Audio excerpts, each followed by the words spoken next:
Bismillahirrahmanirrahim.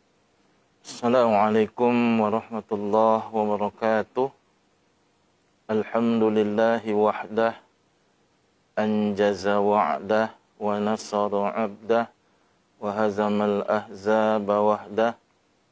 Ashhadu an la ilaha illallah wahdahu la syarika lah, ilaha wahidah, wa ashhadu anna Muhammadan abduhu wa rasuluh la nabiyya ba'dah. Allahumma salli wa sallim ala sayyidina wa maulana Muhammadin wa ala alihi wa ashabihi wa man tabi'ahum bi ihsanin ila yaumiddin, amma ba'd. Para pemirsa live streaming Pondok Pesantren Darun Nahdhah, kaum muslimin, kaum muslimat dimanapun berada, alhamdulillah, kembali kita bersyukur kehadirat Allah Subhanahu wa Ta'ala atas izin dan ridhonya. Pada pagi menjelang siang hari ini kita kembali dapat bersua pada acara live streaming Pondok Pesantren Darun Nahdhah Tawalib Bangkinang berkenaan dengan kajian fikih mawaris. Mudah-mudahan kajian-kajian yang disampaikan melalui live streaming ini paling tidak akan menjadi pembelajaran bagi siapapun yang mengikutinya, insyaAllah. Salawat dan salam kita sampaikan buat junjungan kita Nabi besar Muhammad sallallahu alaihi wasallam. Allahumma salli ala Muhammad wa ala ali Muhammad. Kaum muslimin, kaum muslimat, pemirsa live streaming Pondok Pesantren Darun Nahdhah Tawalib Bangkinang yang kami hormati dan kami muliakan.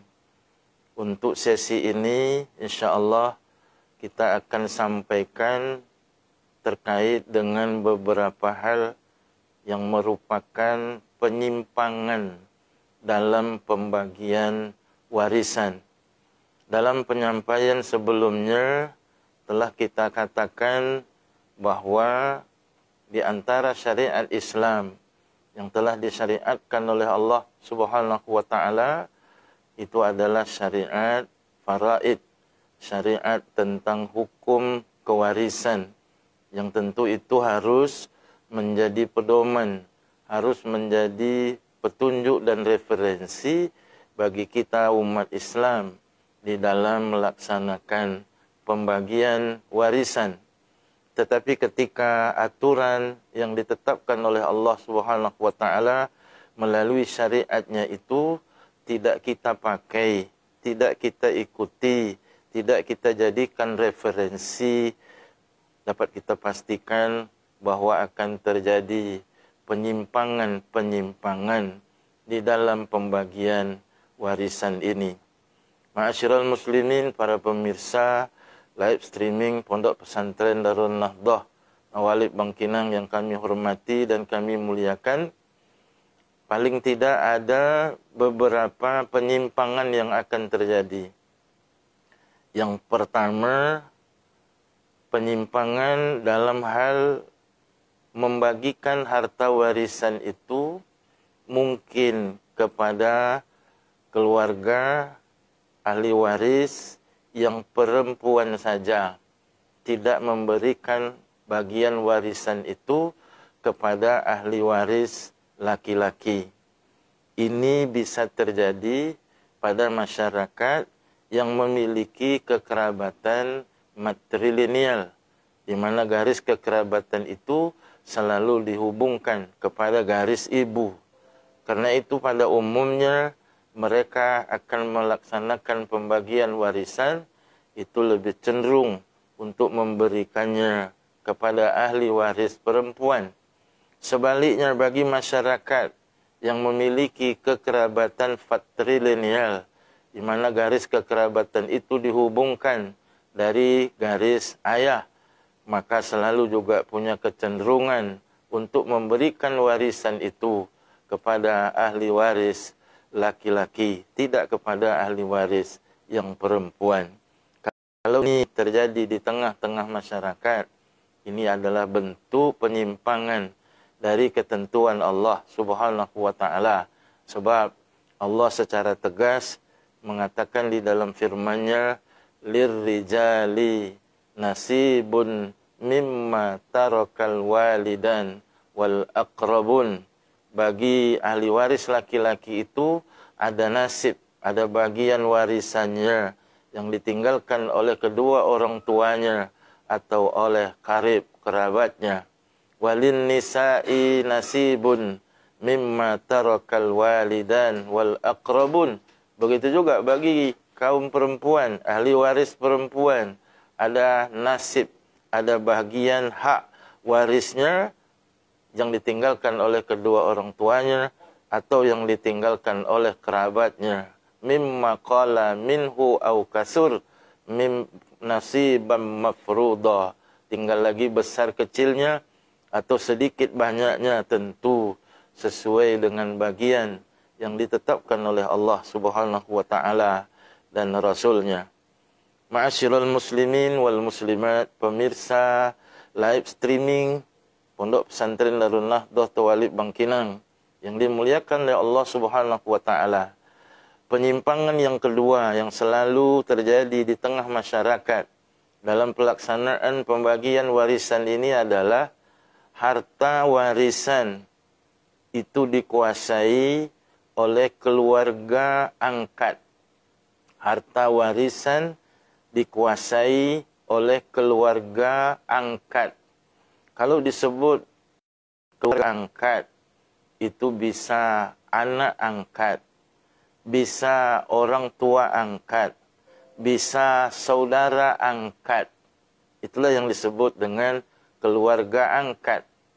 Di mana keluarga angkat ini, apakah tadi dia anak angkat, apakah nanti dia ayah angkat, atau ibu angkat, atau saudara angkat, maka keluarga angkat ini dalam aturan syariat terkait dengan kewarisan ini, keluarga angkat tidak termasuk dalam struktur ahli waris yang berhak untuk mendapatkan warisan.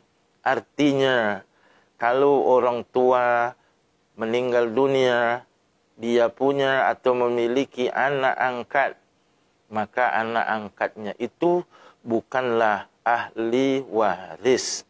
Sebaliknya, ketika anak angkatnya itu meninggal dunia, maka kedua orang tua angkatnya yang masih hidup juga bukanlah ahli waris yang berhak atas warisan yang ditinggalkan oleh anak angkatnya. Ma'asyiral muslimin wal muslimat rahimakumullah, di dalam kenyataannya yang terjadi di tengah-tengah masyarakat kita, satu problem, satu masalah terkait dengan warisan ini, di mana tadi harta dikuasai oleh anak angkat atau oleh keluarga angkat. Kesalahan memang itu sejak awal terjadi. Apa kesalahan sejak awal yang terjadi itu? Dalam kebiasaan masyarakat kita, ketika melakukan pengangkatan anak atau adopsi, maka yang selalu terjadi kemudian adalah anak yang diangkatnya, anak yang diadopsinya itu diganti atau ditukar nasabnya. Nasabnya diganti dari ayah kandung, ya, bernasab kepada ayah angkatnya. Kalau si A adalah anaknya si B, itu berarti A bin B kalau dia laki-laki. Kalau dia perempuan, A binti B. Tetapi kemudian A ini diangkat oleh C, maka A berubah nasabnya dari A bin B menjadi A bin C, dari A binti B menjadi A binti C. Kesalahan ini selalu terjadi seperti itu. Kalau ini berlanjut, maka pasti akan menimbulkan masalah-masalah yang lain yang terkait dengan persoalan mengangkat anak yang merubah nasab ini. Apa misalnya masalah lain yang akan timbul? Ketika anak angkat itu perempuan, A, yang tadi binti B, tetapi kemudian dirubah nasabnya menjadi A binti C, dan itu dibuatkan dokumentasinya sejak dokumentasi akte lahir sampai nanti dokumentasi tanda kartu tanda penduduk atau KTP atau dokumen-dokumen lain, itu pasti tertulis A binti C, bukan lagi A binti B. Kalau satu saat A dewasa akan menikah, mendaftarkan pernikahan di kantor urusan agama, pasti dalam dokumen tertulis A adalah binti C, yang padahal sesungguhnya A adalah binti B. Kalau itu tidak ada penjelasan, kalau itu tidak ada pemberitahuan, maka akan terjadilah kemudian si C akan menjadi wali nikah untuk anak angkatnya si A. Kalau itu terjadi, ini adalah kekeliruan yang sangat besar, karena C pada dasarnya tidak memiliki hak kewalian untuk menikahkan A, karena A bukan anak kandungnya.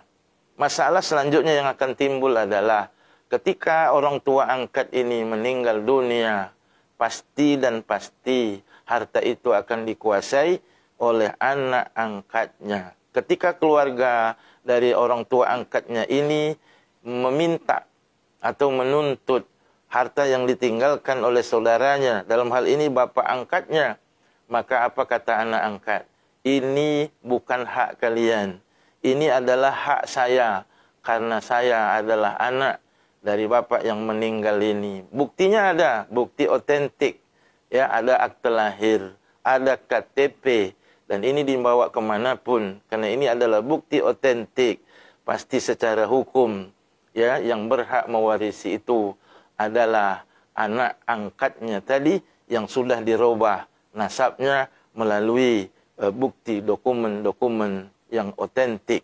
Sementara keluarga ayah angkatnya itu tahu betul bahwa anak itu bukan anak kandung dari saudaranya, tetapi dia adalah anak angkat. Maka terjadilah harta warisan tadi dikuasai oleh keluarga angkat. Padahal anak angkat itu tidak termasuk dalam struktur ahli waris yang berhak untuk mendapatkan warisan, tetapi ternyata merekalah yang kemudian menguasai harta. Kalau ini terjadi kaum muslimin, kaum muslimat, maka akan terjadilah persengketaan, terjadilah perselisihan yang berkepanjangan. Oleh karena itu, sejak awal kalau ada pengangkatan anak, mohon untuk tidak dirubah nasabnya. Karena Allah Subhanahu wa taala mengingatkan itu ketika dulu Nabi SAW mengangkat seorang anak yang bernama Zaid bin Harisah. Tetapi ketika Zaid bin Harisah ini oleh Nabi SAW diangkat menjadi anak angkat, Nabi SAW merubah nasabnya dari Zaid bin Harisah menjadi Zaid bin Muhammad. Ini untuk pembelajaran bagi kita, yang kemudian Allah Subhanahu wa taala turunkan ayat kepada Nabi kita Muhammad sallallahu alaihi wasallam yang isi perintahnya adalah untuk tetap memanggil anak angkat itu dengan nama bapak kandungnya, dengan nasab bapak kandungnya.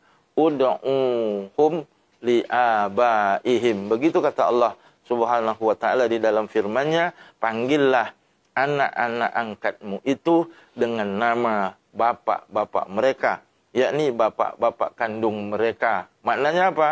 Jangan anak angkat itu kemudian dirubah nasabnya kepada nasab bapak angkatnya. Ma'asyiral muslimin wal muslimat, para pemirsa live streaming yang dimuliakan oleh Allah Subhanahu wa taala. Penyimpangan yang ketiga yang selalu terjadi di tengah masyarakat terkait dengan masalah warisan ini adalah harta dikuasai oleh keluarga tiri. Masyarul muslimin, para pemirsa live streaming yang dimuliakan oleh Allah Subhanahu wa taala, selain harta tadi dikuasai oleh keluarga angkat, maka problem yang selalu muncul di tengah masyarakat adalah harta itu dikuasai oleh keluarga tiri. Keluarga tiri itu bisa berarti anak tiri, bisa berarti ayah tiri, bisa berarti ibu tiri, bisa juga berarti keluarga tiri itu adalah saudara tiri. Yang jelas, menurut aturan waris yang ditetapkan oleh syariat, keluarga tiri pun itu tidak termasuk dalam struktur ahli waris yang berhak menerimanya. Kalau seseorang menikahi seorang perempuan janda yang punya anak dari suami lamanya, itu berarti anak tersebut akan menjadi anak tiri dari suami perempuan janda itu. Tinggal bersama ayah tirinya, dibesarkan, disekolahkan. Lalu ketika ayah tirinya itu meninggal dunia, maka selalu harta dikuasai oleh anak-anak tirinya itu. Padahal sekali lagi, keluarga tiri, apakah anak tiri namanya, ayah tiri, ibu tiri, saudara tiri, sekali lagi dia bukan termasuk dalam struktur ahli waris yang berhak menerima warisan. Oleh karena itu, kaum muslimin, kaum muslimat, para pemirsa live streaming yang dimuliakan oleh Allah Subhanahu wa taala, maka kalau aturan syariat itu tidak diikuti dalam pelaksanaan pembagian warisan ini, pastilah akan terjadi banyak penyimpangan. Ma'asyiral muslimin wal muslimat, pemirsa live streaming yang dimuliakan oleh Allah Subhanahu wa taala.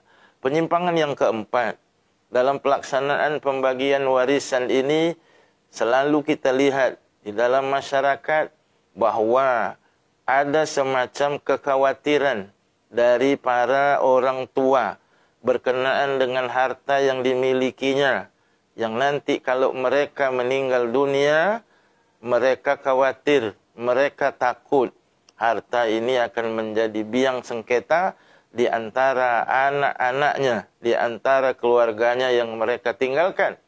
Karena ada kekhawatiran semacam itu, maka tidak jarang para orang tua kemudian membagi harta yang dimilikinya itu di saat mereka masih hidup. Masyarul muslimin, para pemirsa live streaming yang dimuliakan oleh Allah Subhanahu wa taala, memberikan harta di saat orang tua masih hidup, diberikan atau dibagikan kepada anak-anak mereka, sekali lagi itu tidak dalam bentuk warisan. Karena di dalam warisan yang diajarkan oleh syariat, bahwa warisan itu baru berlaku di saat ada kematian. Maknanya, warisan itu baru bisa terjadi kalau yang punya harta itu meninggal dunia.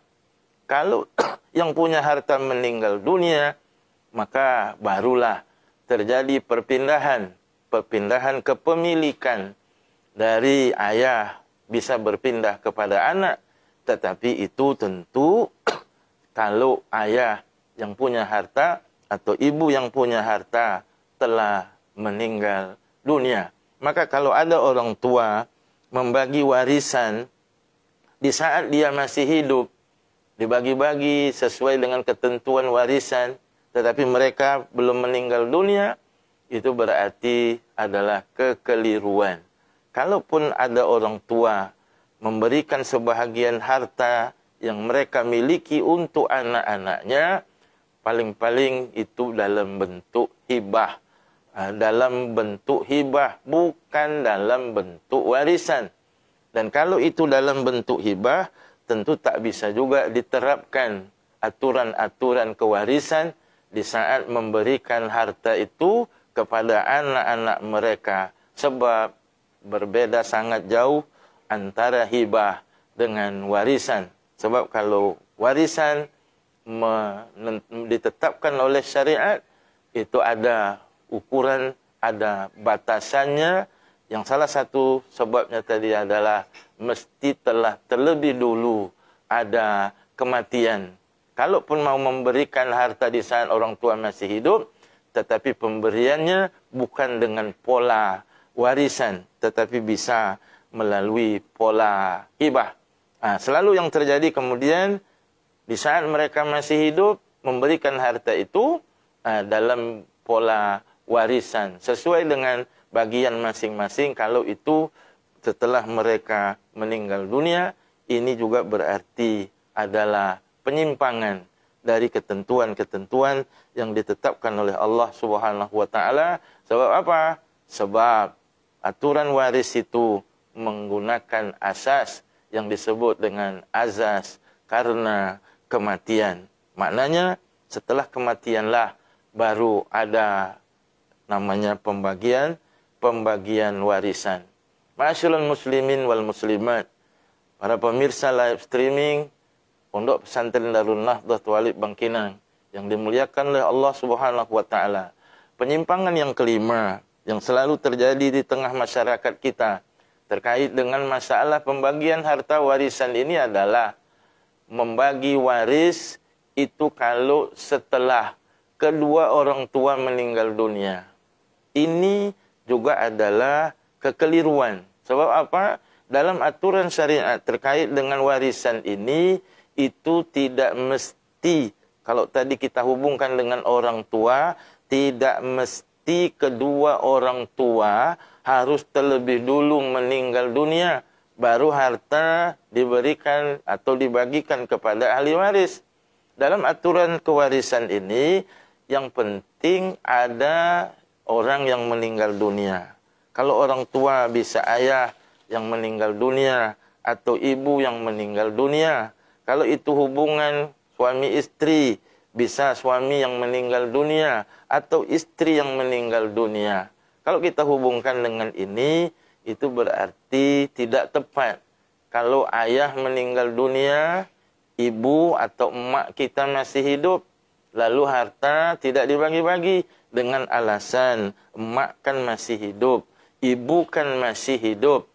Tak perlu harta dibagi dulu, menunggu sampai ibu meninggal dunia. Kalau itu terjadi, itu juga akan menimbulkan masalah-masalah yang lain. Apa misalnya? Karena ibu kita masih hidup, harta tidak dibagi. Bisa jadi nanti ada di antara ahli waris, anak dari ayah ibu, yang ayahnya telah meninggal dunia. Mungkin ada 4 orang, mungkin ada 5 orang. Yang di saat ayah mereka meninggal dunia, anak yang 4 atau 5 orang ini semuanya masih hidup. Berarti kelima-limanya adalah ahli waris dari harta yang ditinggalkan oleh ayah mereka. Coba bayangkan kalau harta itu tidak dibagi karena alasan ibu masih hidup. Bisa saja dalam keadaan itu, orang yang berlima tadi yang seharusnya dapat waris dari peninggalan ayah, tetapi nanti harta tak dibagi, lalu di antara mereka meninggal dunia. Anak yang sulung meninggal dunia. Lalu dalam jangka berikut, meninggal dunia lagi yang lain. Sementara ibunya tetap masih hidup. Setelah 2 anak dari yang 5 itu meninggal dunia, barulah ibu mereka meninggal dunia. Kira-kira orang yang bertiga saudara yang masih hidup ini membagikan harta warisan setelah meninggal ibu mereka, itu pasti, bisa kita pastikan harta itu mereka bagi 3 saja dengan alasan karena kami bertigalah yang masih hidup. Padahal 2 saudaranya yang meninggal dunia lebih dulu dibanding ibu mereka yang meninggal dunia. Yang kedua, orang saudara yang meninggal dunia itu adalah ahli waris. Sekalipun itu hanya dari bagian harta yang ditinggalkan oleh ayah mereka. Tetapi kalau itu tidak dibagi setelah ibu meninggal dunia, maka berarti saudara yang bertiga ini memakan hak waris dari 2 saudara yang lebih awal meninggal dunia. Ma'asyiral muslimin wal muslimat, para pemirsa live streaming yang dimuliakan oleh Allah Subhanahu wa taala, itu beberapa hal penyimpangan atau kekeliruan kalau hukum faraid, kalau hukum kewarisan Islam itu tidak jadikan petunjuk, tidak kita jadikan referensi di dalam kita melaksanakan pembagian warisan. Oleh karena itu, melalui live streaming ini, kita mengajak dan mengingatkan kepada kaum muslimin dan kaum muslimat, tidak ada yang lebih baik, tidak ada yang lebih adil, tidak ada yang lebih selamat, kecuali kita membagikan warisan itu mengikut ketentuan Allah Subhanahu wa ta'ala dan Rasulnya. Sebab kalau kita ikuti ketentuan Allah dan Rasulnya, itu artinya tidak ada hak-hak yang terambil, tidak ada hak-hak yang termakan dengan cara yang tidak hak. Karena itulah, itu akan menjadikan kita selamat fid dunya wal akhirah. Kenapa? Karena kita ikut aturan yang ditetapkan oleh Allah Subhanahu wa taala dan Rasulnya. Mudah-mudahan apa yang disampaikan ini dapat menjadi pengingat, dapat menjadi pengingat bagi kita bersama, karena masing-masing kita pasti akan mengalami yang namanya pembagian warisan. Apakah kita dalam posisi sebagai anak bahwa dia adalah ahli waris? Apakah kita dalam posisi saudara dari saudara kita yang meninggal dunia? Apakah kita posisi sebagai orang tua yang menjadi ahli waris ketika ada anak yang meninggal dunia? Mari kita ikuti aturan syariat, mudah-mudahan selamat fid dunya wal akhirah. Amin ya rabbal alamin. Subhanakallahumma wa bihamdik, asyhadu an la ilaha illa anta, astaghfiruka wa atubu ilaik. Billahi taufiq wal hidayah. Wassalamualaikum warahmatullahi wabarakatuh.